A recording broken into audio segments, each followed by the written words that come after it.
વિદ્યાર્થી મિત્રો, good morning.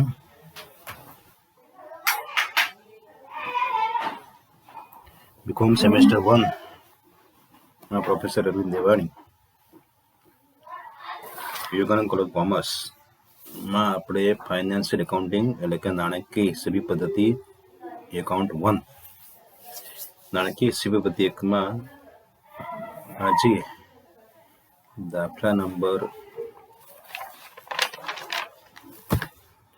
Gujarat university 2016 નો છે. પેપરનો દાખલો તમને મોકલું છું વોટ્સએપમાં, રકમ અને જવાબ સાથે અહીં સમજાવું છું. તમારા યુનિવર્સિટીનું પેપર તમારી પાસે હોય તો ભલે નવી ચોપડી હશે તો 2016 નો પેપરમાં જોઈ લેવાનો. એ દાખલો છે નોંધણી પહેલા નફામાં તારીખ રકમ વાંચું 1/5/2010 1/5/2015 રોજ મિસ્ત્રી લિમિટેડની સ્થાપના રૂપલ એન્ડ સન્સ ધંધો તારીખ 1/1/2015 થી ખરીદી લેવા હેતુથી થઈ. સ્થાપના તારીખનું પ્રમાણપત્ર 1/6/15 રોજ મળી. કંપની પ્રથમ વાર્ષિક હિસાબો 31/10 રોજ તૈયાર કરાવે. એટલે અહીંયા જુઓ, સ્થાપનાનું પ્રમાણપત્ર 1/6 આપણે મહત્વ નથી. આપણે માટે 3 તારીખ છે. ધંધાની ખરીદ તારીખ 1/5/2010, ધંધાની સ્થાપના ખરીદ તારીખ 1/1/10/15, ધંધાની સ્થાપના તારીખ 1/5/2015 અને વર્ષ પૂરું થતા તારીખ 31/3/10. તો આ રીતે 3 તારીખ તમને યાદ રાખવાની છે.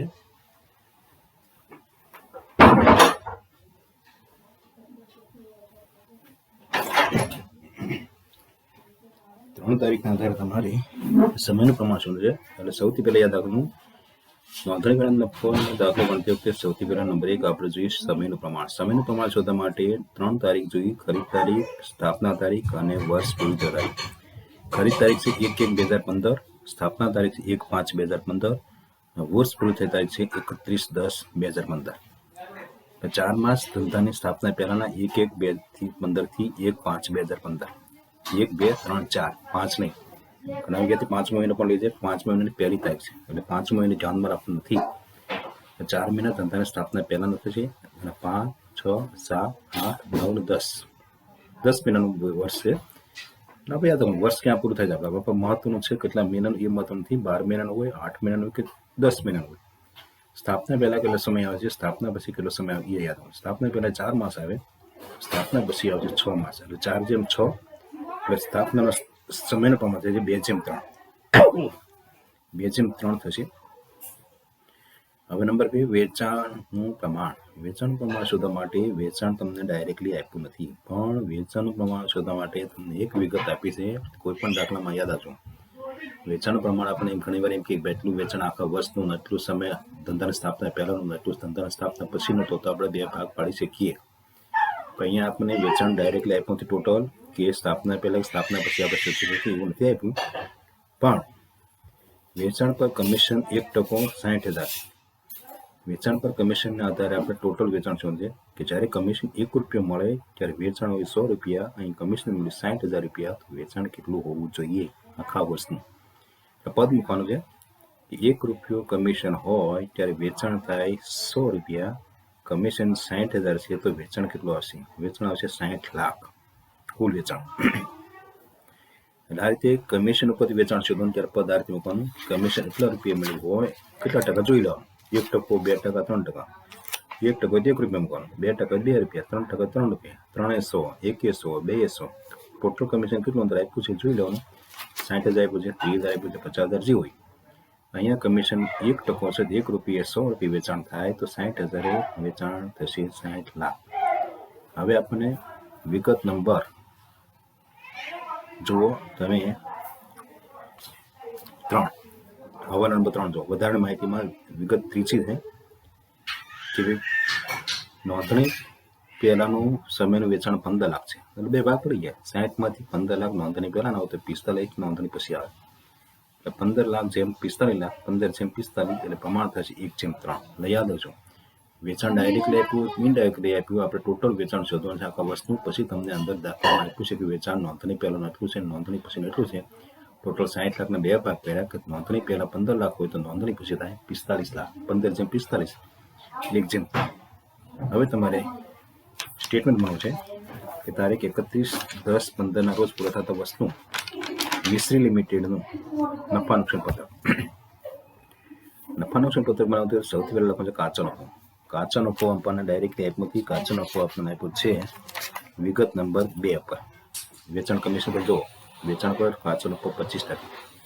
વેચાણ છે 60 લાખ, 60% 25% 15 લાખ. 15 લાખ કોના આધારે પડે? કાચો નફો હંમેશા ભાગ પાડવાનું વેચાણ આધારે. વેચાણ પ્રમાણ 1/3. 1/3 બે ભાગ પાડી દો 15 લાખના. તો 15 લાખના બે ભાગ પડી 3,75,000 અને 11,25,000 આવકના કામ. પછી હવે ચાલુ કરો ખર્ચમાં. વેચાણ પર કમિશન 60,000. વેચાણ પર કમિશન એ પણ વેચાણના આધારે ભાગ પડે. ખર્ચના ખાનામાં 1/3 60,000 બે ભાગ કરો 15,000 ને 45,000. 15,000 નોંધણી પહેલા, 45,000 નોંધણી પછી. કાલકાના અનામત જ્યાં 9 પોઈન્ટ આવ્યો છે. કાલકાના અનામત પૂરેપૂરું નોંધણી પછીના ખાનામાં ખર્ચના ખાનામાં 24,000 રૂપિયા. એના ભાગ પડવાથી આગળ મેં લિસ્ટ આપ્યું છે. કાલકા અનામત, ડિરેક્ટર ફી, ડિબેન્ચર વ્યાજ, ડિબેન્ચર વટાવ, સ્થાપના ખર્ચ, પ્રાથમિક ખર્ચ, શેર ટ્રાન્સફર ફી. આજે 6-7 વિગત તમારે યાદ રાખી દેવાની છે કે જેના ભાગ કરવાના નથી. પૂરેપૂરા લખેલો છે નોંધણી પછી. કાલકા નંબર પગાર 2,40,000 છે. સમયના પ્રમાણે છે 2/3. 2/3 ના આધારે બે ભાગ પડો 2,40,000 96,000 નોંધણી પહેલા અને 1,44,000 નોંધણી પછી આવશે. ભાડું 50,000 રૂપિયા, પણ 50,000 યાદ રાખજો એના પર હવાલો છે. ને તો ભાડું સમયના આધારે ભાગ પાડી ખર્ચના ખાનામાં લખી દેવાનું. ભાડું સમયના પ્રમાણે. અહીંયા નોંધ નંબર હવાલા નંબર જુઓ 4. તારીખ 1/5/2015 સુધી ભાડું 5,000 હતું. ત્યાર પછી ભાડું થયું 6,000. અને હવાલા નંબર 5 જો કંપનીએ મકાન ખરીદેલું. બિલ્ડિંગ ક્યારે ખરીદેલું? 1/10. આપણું વર્ષ બધા 31/10. 1/10 મકાન ખરીદ્યું. 1/10 થી 31/10 એટલે છેલ્લા મહિનાનું ભાડું ચૂકવતું નથી. મકાન આપણે માલિક નથી. એટલે એનું નવું પ્રમાણ જોવાનું છે. ભાડું સમયના આધારે ફળવાશે, પરંતુ હવાલો આપેલો છે તેથી હવાલા મુજબ 1/1/5 થી 1/5 એટલે નોંધણી પહેલા 5,000 ગુણ્યા 4 મહિનાનું ભાડું 20,000 આવશે. 1/5 થી 30/9 છેલ્લા મહિનાનું ભાડું નથી. 1/5 થી 30/9 એટલે બીજા 5 મહિના 6,000 ગુણ્યા 5 30,000 એટલે 20,000 અને 30,000 એમ તમારે ખર્ચના ખાનામાં લખવાનું છે કે ભાઈ પહેલા 4 મહિનાનું ભાડું 5,000 છે એટલે 20,000 થયું. પછીનું ભાડું 6,000 થયું છે, પણ કઈ તારીખ થયું જોઈ લેવાનું. કઈ તારીખે મકાન ખરીદેલું એ જોઈ લેવાનું. પછી આપણે ભાડું ભરવાનું થતું નથી. મકાન ખરીદ્યા પછી ટોટલ ભાડું 50,000 થવું છે. 20 + 30 કઈ તારીખથી કઈ તારીખ સુધી ભાડું 5,000 છે, કઈ તારીખથી કઈ તારીખ સુધી ભાડું 6,000 છે. એના બે ભાગ કરી ટોટલ રકમ થઈ ગયું છે 20 + 30 50,000 રૂપિયા આપણે ટોટલ ભાડું આવી ગયું ખર્ચના ખાનામાં. સામાન્ય ખર્ચ સમયના આધારે. સામાન્ય ખર્ચ સમયના આધારે 2/3 ટોટલ 30,000 સામાન્ય ખર્ચ છે. 2/3 એટલે 12,000 અને 18,000. પ્રાથમિક ખર્ચ 40,000 જેના ભાગ કરવા નથી એ આગળ કહી દીધું. પૂરેપૂરું નોંધણી પછી. શેર ટ્રાન્સફર ફી આવકના ખાનામાં પણ નોંધણી પછી પૂરેપૂરું એના ભાગ કરવા નથી. ઓડિટ ફીના ભાગ કરવા નથી. નોંધણી પછી 30,000 પણ ખર્ચના ખાનામાં. ધંધો વેતન વ્યાજ જો એના પર હવાલો છે. ધંધો વેતન વ્યાજ જો હવાલા નંબર નોંધ નંબર 4 મેં લખી દે. નોંધ ધંધો વેતન વ્યાજ વિગત નંબર 2 જો હવાલા નંબર ખરીદ કિંમતની ચૂકવણી ધંધો વેતનને નોંધણીના દિવસે કરાઈ ગઈ. નોંધણી દિવસે થઈ ગઈ છે એટલે મતલબ નોંધણી પછી વ્યાજ આવે નહીં. પૂરેપૂરું વ્યાજની રકમ નોંધણી પહેલાના નોંધાશે. નહીં તો તમારે ભાગ કરવા પડે. નોંધણી પહેલા કેટલા મહિના આવે છે, નોંધણી પછી કેટલા મહિના આવે છે, નવું પ્રમાણ શોધવાનું. એટલે યાદ આવ્યું. દાખલામાં જો ધંધો વેતન વ્યાજ આપ્યું છો તેના પર હવાલો લગભગ હશે, પણ ધંધો વેતન વ્યાજ તમારે કઈ તારીખે ચૂક્યું છે? અહીંયા નોંધણી તારીખે ચૂકવાયું છે. નોંધણી પછીના ખાનામાં આવશે નહીં. પૂરેપૂરું 32,000 રૂપિયા નોંધણી પહેલાના ખાનામાં.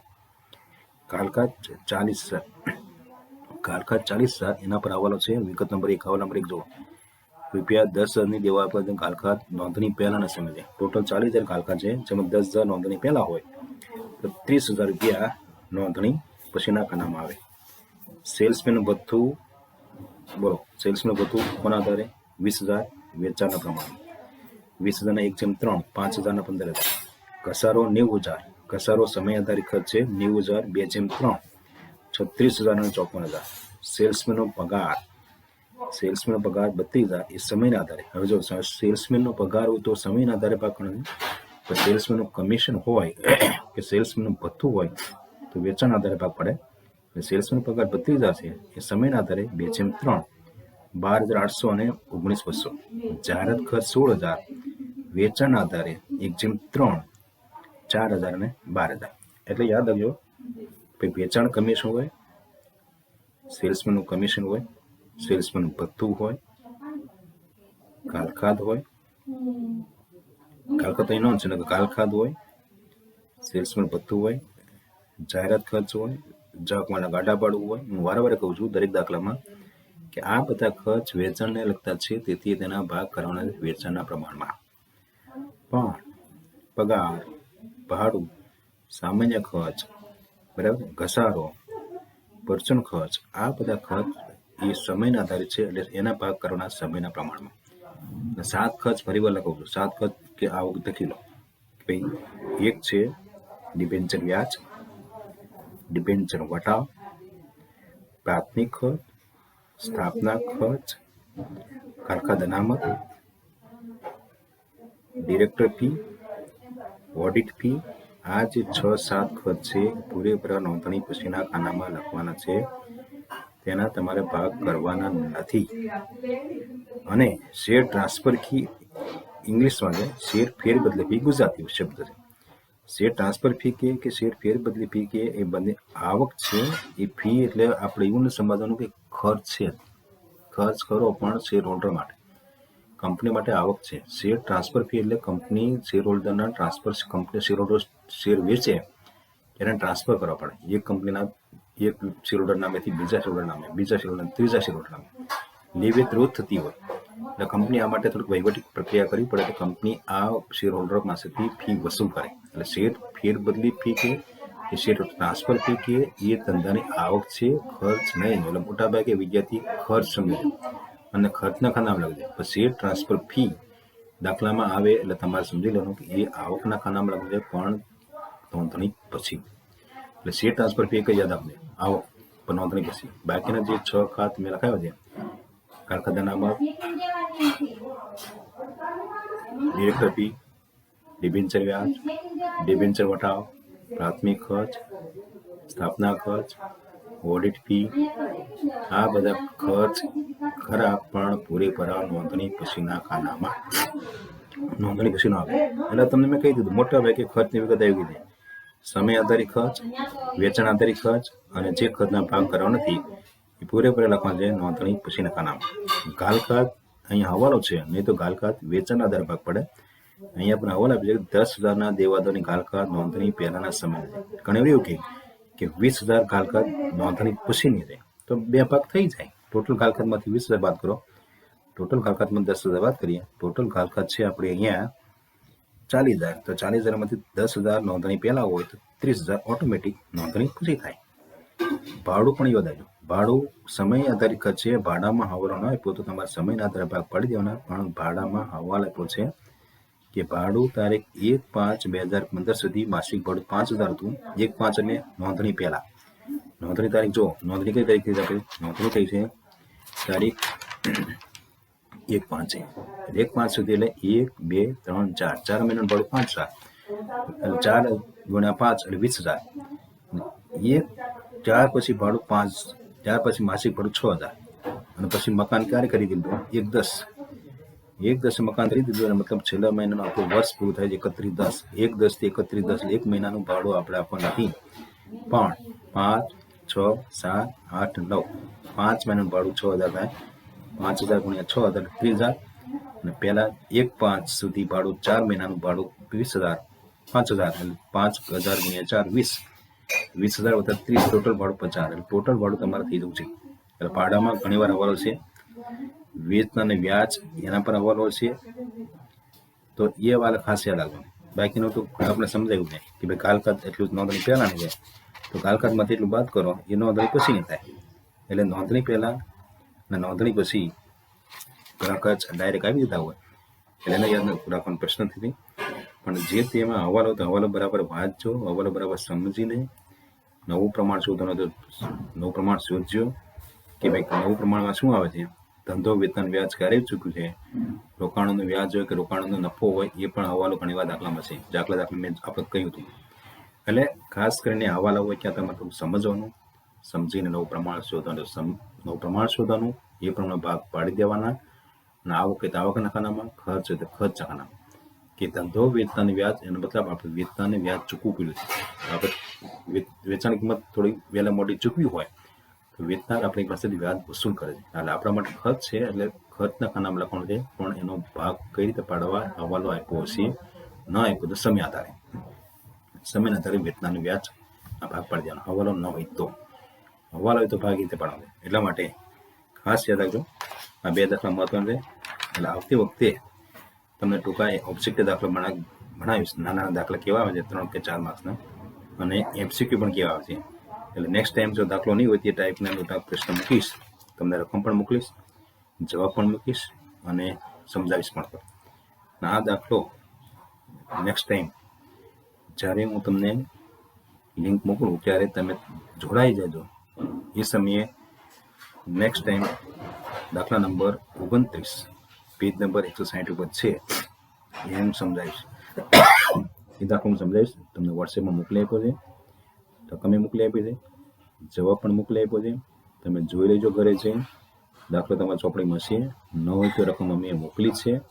એટલે ચોપડી તમારે શોધવાની જરૂર નથી. રકમ સાથે મોકલું છું, જવાબ સાથે મોકલું છે, સમજૂતી સાથે જ છે. બધી વિગત અહીં સમજાવી છે કે સમયનું પ્રમાણ કેમ આવે, વેચાણ પણ જ્યાં જરૂર હોય, જ્યાં નોંધ છે પૂરી લખી છે કે જેને કારણે તમે રકમ સમજૂતી વાંચશો તો એ પણ તમને સમજા જેવું દાખલાની સમજૂતી મેં આપી છે બધી વોટ્સએપમાં. એટલે આડાવાળા કોઈ પણ વિદ્યાર્થી ન મળે તો તમારા ભાઈબંધ પાસેથી ગમે કરી મેળવી લેજો કે જેને કારણે તમારા દાખલાની સમજૂતી મળી જાય. નેક્સ્ટ ટાઈમ જ્યારે આપણે ગૂગલ મીટમાં મળીએ, ગૂગલ મીટમાં લેક્ચર લઈએ ત્યારે દાખલા નંબર 29માં મૂકીશ. પેજ નંબર 160 ઉપર છે, ગુજરાત યુનિવર્સિટી 2014નો દાખલો છે. એટલે આ દાખલો હું સમજાવીશ ગૂગલ મીટમાં આવતીકાલે અથવા સોમવારે. હું તમને સમય આપીશ, તમને લિંક મોકલીશ, તમે જોઈ લેજો કયા ટાઈમે છે. ટાઈમ શું છે? સવારે 9:30-10 વાગે છે. એટલે તમે સવારના ટાઈમે અનુકૂળ રાખજો, જેને કારણે તમે સવારે ફ્રી હો તો સવારે તમે જોડાઈ જજો કે જેને કારણે રૂબરૂ તમારે કોઈ પ્રશ્ન હોય, કંઈ સમજાતું ન હોય તો મને કંઈ પ્રશ્ન કરવો હોય તો ગૂગલ મીટમાં આપણે મળવાના છે. એટલે ગૂગલ મીટમાં પણ ક્યારેક હું લેક્ચર લેતો જઈશ કે જેના કારણે તમને યુટ્યુબમાં વિડીયો મોકલીએ, વોટ્સએપમાં દાખલો મોકલીએ, વોટ્સએપમાં દાખલાની સમજૂતી સાથે જવાબ પણ મોકલીએ છીએ, વોટ્સએપમાં દાખલાની રકમ પણ મોકલું છું કે જેના કારણે તમારી પાસે આ ફાઇનાન્શિયલ એકાઉન્ટ એટલે કે નાણાકીય એસીબી પદ્ધતિનું એકાઉન્ટની ચોપડી ન હોય તો એ પણ તમે આ દાખલો મેળવી શકો રકમ સાથે, જવાબ સાથે. રકમે છે, જવાબ સાથે છે. જવાબમાં પણ બરાબરની સમજૂતી આપી છે કે તમે કદાચ ક્લાસરૂમમાં ન હો, ઘર બેઠા તમારે સમજવું હોય તો સમજી શકો એ રીતની સમજૂતી સાથે મૂકી છે. સમજૂતી વાંચશો એટલે તમને અંદરના પ્રશ્નો, અંદરના વહેંચણી કેમ કરી છે, અંદર રકમ કઈ રીતે આવી છે એ તમને સમજાય છે. સમયનું પ્રમાણ કેમ આવ્યું હોય, વેચાણનું પ્રમાણ કેમ આવ્યું છે, પછી રોકાણનું વ્યાજ કેમ વેચ્યું છે, રોકાણ વેચાણ નફો કેમ મૂક્યો છે, રોકાણ વેચાણ વ્યાજ ક્યારે ચૂક્યું છે, એ બધી સમજૂતી મેં આપી છે. આ રીતે સમજૂતી સાથે રકમ મૂકી છે, સમજૂતી સાથે જવાબ મૂક્યો છે. છતાં પણ ન સમજાય તો ગૂગલ મીટમાં તમે મને પ્રશ્ન કરવા આવજો. ગૂગલ મીટમાં મળીશ, લિંક મોકલીશ, એ સમયે તમે હાજર રહેજો. જેના કારણે તમારે કોઈ પ્રશ્ન હોય આ સિવાયને પણ તો મને પૂછજો, જેને કારણે આપણે રૂબરૂ ત્યાં મળી શકીએ. ક્લાસમાં મળવાનું નથી, કારણ કે કોરોના કારણે આપણે રૂબરૂ મળવાના નથી, પણ ગૂગલ મીટના આધારે આપણે રૂબરૂ મળ્યા જેવું થશે. તમે પ્રશ્ન કરજો, રૂબરૂ તમે બેઠા જજો સામે, હું સામે બેઠો છે કે જેને કારણે આ રીતે તમે જવાબ કે પ્રશ્ન પૂછી શકશો, જવાબની સમજૂતી શકશો. પહેલાં તમે આગળ 2-3 દિવસ તમને ટાઈમ આપીશ કે અહીંયા જે રકમ આપી છે, જે દાખલો ગણેલો છે એ રકમ પણ વાંચજો બરાબર, દાખલો પણ સમજજો, સમજૂતી પણ વાંચજો, જવાબ પણ સમજજો, કેમ ભાગ પડે છે, કાચા નફાથી ચાલુ કરવાનું છે, ચોખ્ખો નફો શોધવાનો છે, નફા નુકસાન ખાતું બનાવવાનું નથી, નફા નુકસાન પત્રક બનાવવાનું છે, જે તે આવક કયા ખાનામાં છે, કાચા નફો કોને આધારે પાકવાનો છે, વેચાણને લગતા ખર્ચા, સમયના લગતા ખર્ચા, અને જે ખર્ચના ભાગ પડવા નથી. વારંવાર દરેક દાખલામાં હું બોલું છું કે આ ખર્ચના ભાગ કરવા નથી, આ ખર્ચ પૂરેપૂરો લખવાનો છે નોંધણી પછી, આ ખર્ચ આવક નોંધણી પછી લખવાનો. એ બધું હું બોલું છું એટલે સાંભળજો તમે. ઉતાવળ ન કરતો. તો આ રીતે દાખલો સમજો. Thank you. Next time Google મીટમાં મળીશું. નેક્સ્ટ ટાઈમ એ વિડીયો રેકોર્ડિંગ મોકલીશ, વોટ્સએપમાં જવાબ મોકલીશ, વોટ્સએપમાં રકમ પણ મોકલીશ.